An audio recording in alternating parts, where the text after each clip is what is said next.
J'ai toujours su que ma vie appartenait à Dieu.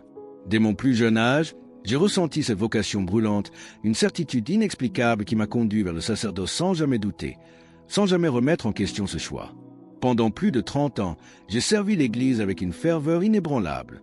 J'ai célébré d'innombrables messes, j'ai confessé, consolé, prié pour les âmes en peine, apporté la lumière de la foi à ceux qui cherchaient un sens à leur existence. Ma vie était un enchaînement de rituels sacrés, d'habitudes rassurantes et d'une foi profonde. Je connaissais la parole de Dieu, je la prêchais, je la vivais du mieux que je pouvais. L'Église était ma maison, ma famille, mon refuge.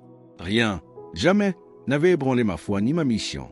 Jusqu'à ce matin-là, dès mon réveil, une sensation étrange pesait sur ma poitrine, un malaise sourd, invisible, mais oppressant. Ce n'était pas une douleur physique, plutôt une angoisse profonde, une crainte inexplicable. Je me suis agenouillé devant mon crucifix, priant plus longtemps que d'habitude, comme si mon âme pressentait ce que mon esprit refusait encore d'admettre. J'ai prié pour l'Église. J'ai prié pour mes frères prêtres. J'ai prié pour le pape. Il y avait une urgence dans ma prière, un appel muet au secours, une supplication que je ne comprenais pas moi-même. Quelque chose allait arriver, je le sentais dans chaque battement de mon cœur. Mais la journée s'est poursuivie comme toutes les autres. J'ai enfilé ma soutane, j'ai salué les fidèles avec un sourire bienveillant. J'ai écouté leurs peines, leurs joies, leurs confessions. Puis vint l'heure de la messe. L'église était baignée d'une lumière douce, tamisée par les vitraux anciens. L'odeur de l'encens flottait dans l'air, les chants résonnaient sous les voûtes, et tout semblait parfaitement normal. Pourtant, en moi, cette sensation étrange persistait. Et alors que j'élevais l'hostie consacrée, que mes lèvres murmuraient les paroles saintes, une force invisible me frappa en plein cœur. Une douleur foudroyante. Mon souffle s'étrangla, mes jambes fléchirent. Le monde bascula autour de moi. Des voix paniquées s'élevèrent, des cris, des bruits de pas précipités. Quelqu'un prononça mon nom, mais c'était déjà trop tard. L'obscurité m'enveloppa en un instant, et tout disparut. Je n'étais plus là. Puis, lentement, une étrange conscience m'envahit. J'ouvris les yeux, mais ce n'était pas mon corps que je voyais. Je flottais au-dessus de la scène. Mon propre corps gisait immobile devant l'autel, des paroissiens s'agenouillaient autour de moi, paniqués, tentant de me ramener à la vie. Je voyais tout, j'entendais tout, mais je n'éprouvais ni douleur, ni peur. Seulement une paix indescriptible. C'était comme si tout le poids du monde, toutes mes inquiétudes, toutes les responsabilités qui avaient pesé sur mes épaules pendant des années, s'étaient dissipées en un souffle. J'étais libre. Mais avant que je puisse comprendre ce qui m'arrivait, une force invisible me tira vers le haut, irrésistible. L'église s'effaça. Les voix humaines devinrent un simple écho lointain. Et puis, je fus enveloppé par une lumière. Une lumière qui n'était pas de ce monde. Une lumière vivante, palpitante, chargée d'un amour absolu. Et c'est alors que je compris, je n'étais pas seul. Fais partie de notre communauté. Si cette histoire t'a touché, si tu ressens au fond de toi que ce que je raconte a un sens, alors rejoins-nous. Abonne-toi à la chaîne et laisse un like sur cette vidéo, non pas par habitude, mais parce que ce message doit être entendu. Et surtout, laisse un commentaire avec ton prénom et ta ville. Pourquoi? Parce que dans notre prochaine vidéo, nous enverrons un message spécial à ceux qui auront écrit leur nom et leur ville dans les commentaires. Imagine entendre ton prénom cité devant des milliers de personnes, ressentir cette connexion unique, ce moment où l'on sait que l'on fait partie de quelque chose de plus grand. Alors ne manque pas cette occasion. Écris ton prénom, ta ville et rejoins cette communauté de lumière. Et n'oublie pas, le voyage ne fait que commencer. La lumière m'enveloppait, une lumière qui n'avait rien de terrestre. Elle ne brûlait pas, ne m'éblouissait pas, mais vibrait d'une intensité que je n'avais jamais ressentie auparavant. Elle était vivante, consciente, remplie d'un amour pur, absolu. Je n'avais plus de corps, plus de poids, plus de douleur. J'étais un être de conscience flottant dans cette immensité infinie, et pourtant, je me sentais plus réel que jamais. Puis, une présence apparut. Au début, ce n'était qu'une silhouette, émergeant du cœur même de cette lumière palpitante. Mais dès que mon regard se posa sur elle, je sus sans le moindre doute qui se tenait devant moi. C'était lui, ce n'était pas une vision, ni une illusion. Il était là, plus réel que tout ce que j'avais connu sur Terre. Ses yeux, comment les décrire? Ils étaient comme des océans sans fin, des abîmes de connaissance et de tendresse. Chaque regard qu'il posait sur moi semblait transpercer mon âme, lire chaque pensée, chaque souvenir, chaque secret enfoui au plus profond de moi. Et pourtant, il ne me jugeait pas. Son regard ne portait ni reproche ni accusation, mais une connaissance totale. Ils voyaient tout de moi, mes faiblesses, mes doutes, mes erreurs passées et pourtant, jamais je ne m'étais senti autant aimé. J'essayais de parler, mais aucun mot ne sortit. Ils n'en avaient pas besoin. Sa voix résonna en moi, à la fois douce et infiniment puissante. Ce n'était pas une parole humaine, mais une vérité absolue qui s'imposait à mon être tout entier. Ce n'est pas encore ton heure. Ces mots résonnèrent en moi avec une certitude inébranlable. Mais il ne se contentait pas de me renvoyer. Il voulait me montrer quelque chose. Le décor autour de nous changea. La lumière se fit plus intense encore, puis s'ouvrit devant moi, révélant une vision d'une ampleur indescriptible. Je vis l'Église, pas seulement un bâtiment, pas seulement une institution. Je la vis comme une entité vivante, un réseau d'énergie spirituelle s'étendant sur toute la terre. Certaines églises brillaient comme des phares, rayonnant d'une lumière pure et puissante, signe d'une foi sincère et vibrante. Mais d'autres étaient dans l'ombre. Leur lumière vacillait, faible, sur le point de s'éteindre. Et certaines étaient plongées dans une obscurité totale. Un frisson parcourut mon être. Je n'avais pas besoin d'explication. Là où la prière était sincère, où les âmes se tournaient vers Dieu avec humilité, la lumière brillait d'une intensité éclatante. Mais là où la foi s'était affadie, remplacée par des rituels vides, par la recherche de pouvoir ou de reconnaissance, la lumière s'éteignait peu à peu. Et puis, j'ai vu ce qui m'a brisé le cœur. Il y avait des lieux où la lumière n'existait plus du tout. Des sanctuaires plongés dans des ténèbres épaisses, comme si toute trace de vie spirituelle y avait été éradiquée. Un poids immense s'abattit sur moi. J'avais toujours cru que les plus grandes menaces pour l'Église venaient de l'extérieur, les persécutions, les idéologies hostiles, les attaques directes. Mais ce que je voyais contredisait tout cela. Le danger le plus grave ne venait pas du monde extérieur. Il venait de l'intérieur. C'était l'érosion silencieuse de la foi, l'indifférence, la compromission, le mensonge qui se glissait insidieusement dans les cœurs, diluant la vérité jusqu'à la rendre méconnaissable. Je me suis tourné vers lui, le cœur serré, cherchant une explication, un espoir. Et je vis la tristesse dans son regard, une tristesse infinie. Et alors, il parla à nouveau. Mon Église m'a oublié. Ces mots me frappèrent comme un coup de tonnerre. Mon Église, celle que j'avais servie toute ma vie. Comment était-ce possible? Avant que je puisse poser la moindre question, la vision changea encore. Et cette fois, ce que je vis allait me hanter pour le reste de mes jours. La lumière s'effaça doucement et un nouveau décor se matérialisa devant moi. J'étais à Rome, mais ce n'était pas la Rome des touristes, ni celle des pèlerins émerveillés. C'était un lieu bien plus solennel, empreint d'une gravité écrasante. J'étais au Vatican. Devant moi, dans un silence presque sacré, se trouvait un homme que le monde entier connaissait. Le pape. Je le vis assis dans son appartement, seul, la tête penchée, les mains jointes dans une prière silencieuse. Mais ce que je perçus dépassait l'image d'un simple homme en prière. Il tremblait, pas seulement de fatigue ou de vieillesse. Il tremblait sous un poids invisible, une pression écrasante que peu pouvaient comprendre. Puis, je les vis, des ombres. Elles étaient là, tournoyant autour de lui, invisibles à l'œil nu, mais si réelles dans cette vision. Elles murmuraient. Elles s'insinuaient dans l'air comme un vent glacé, remplissant la pièce de leur influence malsaine. Ce n'étaient pas des démons sous une forme classique, mais des forces, des voix, des présences qui tentaient de l'attirer dans des directions opposées, le tiraillant entre deux choix, rester fidèle à la vérité ou céder aux pressions du monde. Le poids de l'Église tout entière reposait sur ses épaules. Et lui, seul, devait faire face à cette bataille invisible. Mon cœur se serra. Je voulais lui parler, lui crier de tenir bon, de ne pas écouter ces influences qui cherchaient à l'éloigner du chemin divin. Mais je ne pouvais pas. Je n'étais qu'un témoin, incapable d'interagir. À mes côtés, il était toujours là. Il regardait la scène avec une douleur profonde dans les yeux. Et avant même que je puisse poser ma question, sa voix résonna en moi. Le poids de l'Église est immense. Beaucoup de mes pasteurs luttent. Certains restent fidèles. D'autres se perdent. Ces mots firent trembler mon âme. Le combat ne se situait pas seulement entre l'Église et le monde. Il était à l'intérieur même de l'Église. J'ai alors vu une nouvelle vision. Devant moi, une grande salle aux murs chargés d'histoire, où se rassemblaient des évêques, des cardinaux, des figures influentes de l'Église. Leur visage était grave. Mais derrière les discours et les discussions, je vis autre chose. Certains brillaient d'une lumière éclatante, preuve d'une foi sincère et d'une détermination inébranlable. Mais d'autres étaient dans l'ombre. Leurs intentions étaient floues, leur foi vacillante. Et derrière eux, ces mêmes présences obscures murmuraient, influençaient, détournant subtilement les esprits de la vérité. Ils débattaient. Certains insistaient sur la nécessité d'adapter l'Église au monde moderne, de rendre la foi plus accessible, plus tolérante, plus conforme aux exigences du temps. D'autres résistaient, affirmant que la vérité de Dieu ne pouvait pas être modifiée, que l'Église n'existait pas pour plaire au monde, mais pour guider les âmes vers le salut. Et moi, je voyais ce qui se cachait derrière leurs mots. Tous n'étaient pas animés par une volonté pure.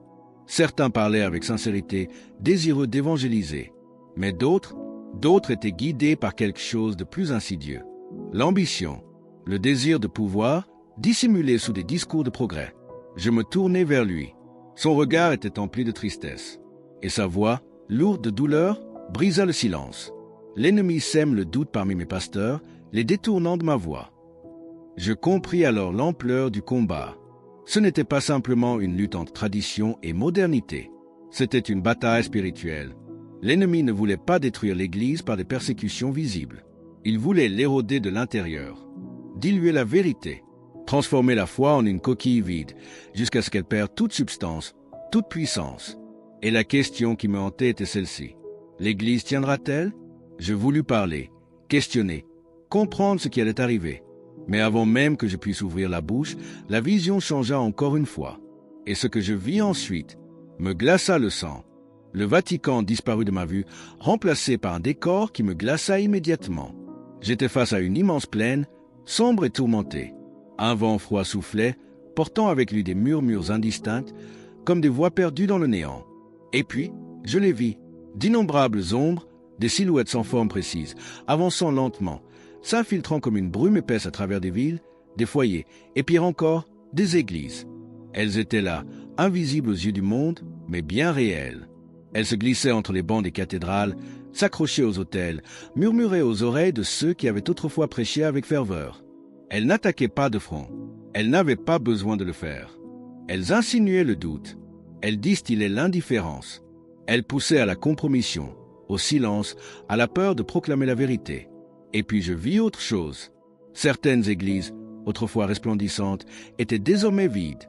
Les bancs poussiéreux, les cierges éteints, les tabernacles délaissés.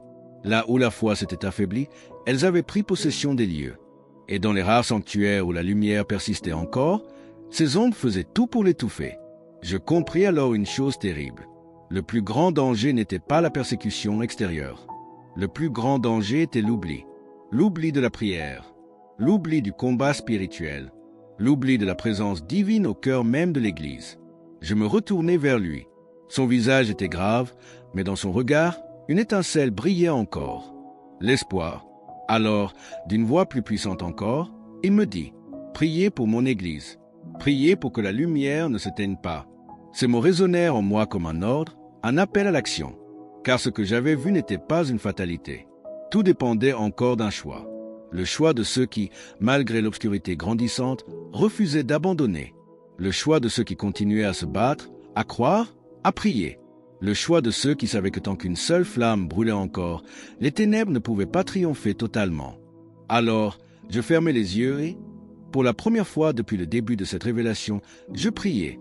Je priais de toute mon âme, suppliant que la foi ne s'éteigne pas, que l'Église retrouve sa force, que les âmes égarées se réveillent avant qu'il ne soit trop tard. Et à cet instant, je sentis quelque chose changer. Une lueur, fragile mais bien réelle, perça l'obscurité. Un souffle de lumière. Et si nous faisions quelque chose ensemble, l'histoire que je partage avec vous est plus qu'un simple récit. C'est un appel. Nous faisons tous partie de cette bataille spirituelle, et chaque prière, chaque acte de foi compte. Alors, j'aimerais que nous commencions par un simple geste. Écris ton prénom et ta ville dans les commentaires. Pourquoi?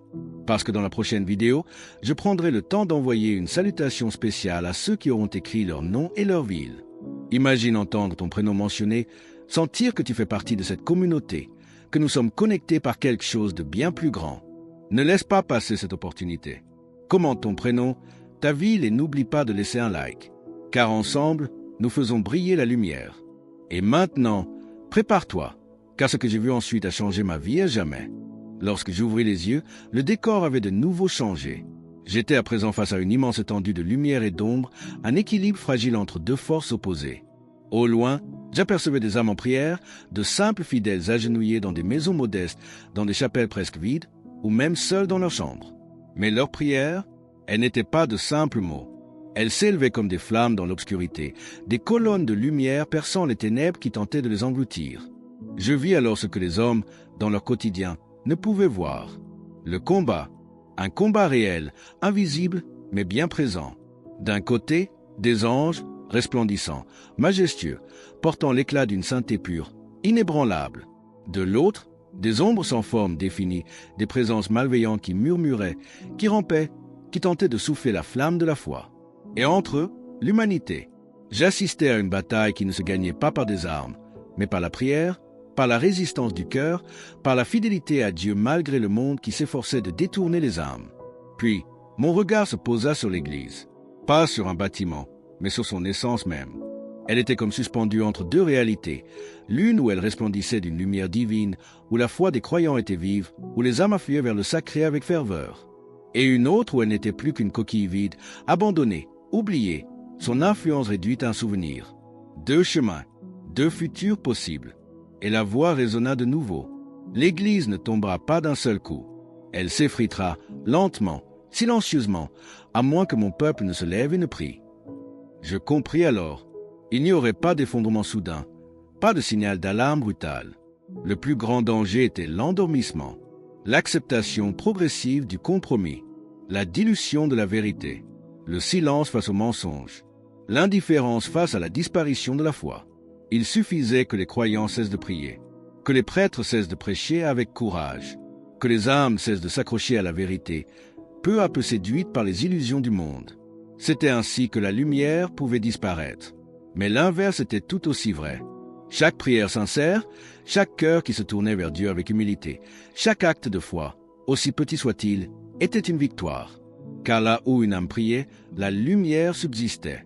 Et tant que la lumière existait, l'obscurité ne pouvait pas triompher totalement. Je regardais alors celui qui m'avait montré tout cela. Son regard était calme, mais chargé d'une intensité que je ne pouvais pas soutenir. J'étais à un tournant. Tout ce que j'avais vu ne pouvait pas être ignoré. Je savais que je devais faire un choix. Et ce choix allait changer ma vie pour toujours. Tout devint silence. Je me sentais comme suspendu entre deux mondes, tiraillé entre la lumière éclatante de cette révélation et l'inévitable retour à ma propre réalité. Je savais que je ne pouvais pas rester ici. Mais comment revenir en arrière après avoir vu tout cela? Comment retrouver ma vie d'avant, ma routine quotidienne, mon ministère, en portant en moi un tel fardeau? Une dernière fois, je plongeai mon regard dans le sien. Il savait, il comprenait mes peurs, mes doutes, mon incapacité à imaginer une existence normale après cette vision. Mais il ne m'offrit pas de réponse immédiate. Il n'y eut ni explication, ni solution clé en main. Seulement un regard, intense, brûlant, un regard qui transperça mon âme et laissa une certitude absolue en moi. Je devais parler. Puis, soudainement, je fus emporté. Tout autour de moi se brouilla, comme si je tombais dans un vide sans fin, aspiré par une force inéluctable. La lumière s'évanouit, les visions disparurent, et la douleur revint brutalement. J'inspirai violemment, comme un noyé ramené à la surface après une interminable plongée. L'air emplit mes poumons dans une brûlure insupportable. J'étais de retour. J'ouvris les yeux. Autour de moi, des visages paniqués, médecins, infirmiers, paroissiens en pleurs. J'étais allongé sur un lit d'hôpital, relié à des machines, mon cœur battant encore irrégulièrement sous l'effet du choc. Mais ce n'était pas ce qui m'importait. Ce n'était pas mon corps que je sentais renaître. C'était mon âme. Car une chose était certaine, je ne serais plus jamais le même. Les jours suivants furent un tourbillon d'émotions et de doutes. Comment parler de ce que j'avais vu? Comment expliquer l'inexplicable sans être pris pour un fou? Mais les paroles résonnaient encore en moi, claires comme un ordre divin. Priez pour mon Église. Restez fidèles. Parlez. Alors, je pris une décision. Peu importait le prix à payer, peu importaient les moqueries, le scepticisme, les regards incrédules. Je devais témoigner, parce que si ce que j'avais vu était réel, et je savais au plus profond de mon être que ça l'était, alors il n'y avait rien de plus urgent. Je commençai à parler, d'abord à mes proches, puis à quelques fidèles. Certains furent bouleversés, d'autres troublés, d'autres sceptiques. Mais une chose était certaine, mon message touchait quelque chose en eux, un frisson au fond de l'âme. Une sensation que, même sans avoir vu ce que j'avais vu, ils savaient que quelque chose n'allait pas, que la foi s'étiolait, que l'Église se trouvait à un tournant décisif, et que le combat était bien réel. Je n'étais plus seul. Il y avait d'autres âmes éveillées, d'autres voix prêtes à se lever. Le chemin s'ouvrait devant moi, et je savais que je n'avais plus le droit de reculer. Fais partie de cette communauté de lumière. Si tu ressens au fond de toi que ce message a du sens, alors je t'invite à nous rejoindre.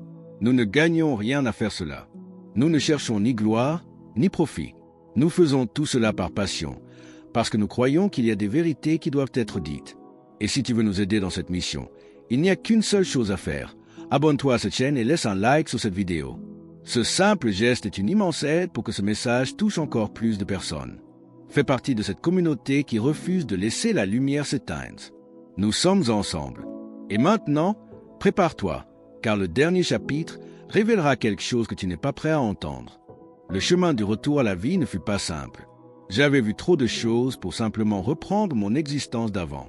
Tout ce que je croyais être immuable s'était fissuré sous le poids de cette révélation. Je regardais l'Église avec des yeux nouveaux. Je voyais ces lumières briller là où la foi était encore pure. Mais je voyais aussi ces ombres, là où la vérité était compromise, là où les âmes se laissaient gagner par la peur, par l'illusion du confort, par la volonté d'être accepté par un monde qui rejetait pourtant tout ce que Dieu avait instauré. Je compris alors que ma mission ne serait pas de convaincre les sceptiques, ni de lutter contre ceux qui refusaient d'entendre. Mon rôle était plus simple, porteur le message, le laisser vivre, le laisser toucher ceux qui, au fond de leur cœur, savaient déjà, car il y en avait beaucoup. Des âmes en quête de vérité, des croyants troublés par un malaise inexplicable, une sensation que quelque chose était en train de basculer sans qu'ils puissent mettre des mots dessus. Et ces âmes-là, c'étaient elles que je devais réveiller. Alors, je parlais, sans chercher à convaincre, sans vouloir forcer qui que ce soit à croire, juste en témoignant de ce que j'avais vu. Certains écoutèrent avec ferveur, d'autres rejetèrent mes paroles. Mais peu importait, car une seule âme réveillée en valait 1000 qui doutaient. Et puis, il y eut cette pensée, cette question qui ne me quittait plus. L'Église était-elle sur le point de tomber? Ou était-il encore temps de raviver sa lumière? J'avais vu deux futurs possibles. L'un où la foi renaissait, où les âmes revenaient à Dieu avec sincérité, où la prière redevenait une arme contre les ténèbres. L'autre, où l'Église devenait une coquille vide, sans force, sans voix, oubliée et éteinte. Lequel allait se réaliser? La réponse ne m'appartenait pas. Elle appartenait à chaque personne qui entendait ce message. Car à la fin, ce n'était pas l'Église en tant qu'institution qui allait choisir. Ce serait chaque âme individuelle, chaque croyant, chaque prière, chaque décision de rester fidèle, même quand tout pousse à l'abandon. Alors, si tu es arrivé jusqu'ici, si ce que tu as entendu a fait écho en toi, si tu ressens que ce n'est pas un simple récit, mais un avertissement, alors il est temps d'agir, pas en débattant, pas en cherchant des preuves, mais en priant, en choisissant la lumière, en tenant ferme face à tout ce qui cherche à nous détourner de la vérité. Car tant qu'il reste ne serait-ce qu'une seule flamme, les ténèbres ne pourront jamais gagner totalement. Ne t'arrête pas ici. Ce que tu viens d'entendre n'est qu'un début. Il y a une vérité encore plus profonde, un message qui pourrait changer ta vie, et tu peux l'entendre maintenant. Clique sur la vidéo qui apparaît sur ton écran et découvre une révélation qui pourrait bien être le signe que tu attendais. Avant de partir, n'oublie pas, laisse un like sur cette vidéo pour soutenir ce message. Commente Amen si tu veux continuer à être béni. Car ce n'est pas un hasard si tu es arrivé jusqu'ici. Que Dieu te guide. Et souviens-toi, tant que nous prions, la lumière ne s'éteindra jamais.